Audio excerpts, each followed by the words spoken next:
قال لي خني قال ديرتي ايدو قال لي خنا ماس قال ديراتي meeshaan gaala kanarrallee jirtu meeshaa dhiiraati. Gabaabdumatti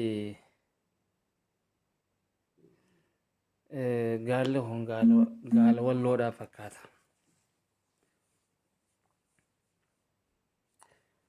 Maaliif arsiidha akkan jenne warra harka mataarraa kaayatee u'uu jechaa fiigu.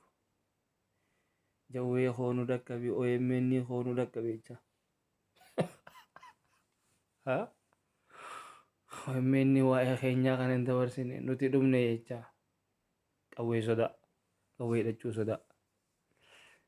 Harargeedha taati, harargeenis isaanis illee kanaa miti.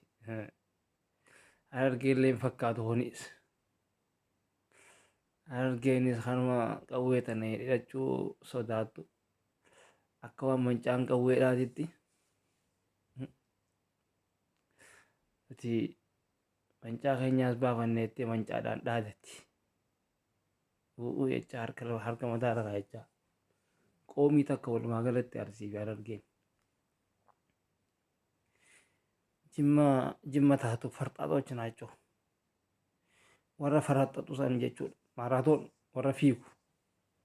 Akka wanni akkanaa tun halaalatti hoggaa harkan isaanii fiiganii qawwee. Nabi nabaasii. Tiyyaan nabaasii.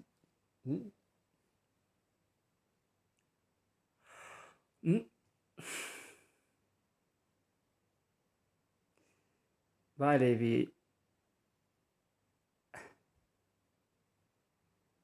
harargee fi arsiin walumatti tokko fi jimma adda naachoon sun. Maabara maal nyaannaadha isaan. OMN waa'ee keenyaa kanan gabaasuudha isaan. Kan nuti akkana dhumutti yeroodha. Akka dhiiraatitti hidhadhaatii diina ofirraa dhorka. Qawwee tana halaalatti horkan qawwee tana hidheessitanitti.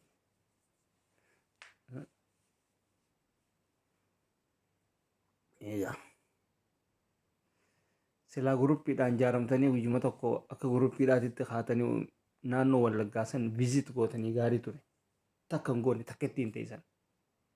Takka ittiin teessan hin goone naannoo Wallaggaa takka ittiin teessan hin dhahine Arsii fi Harargee fi Jimma wal qabattanii Baaleetti qabaa.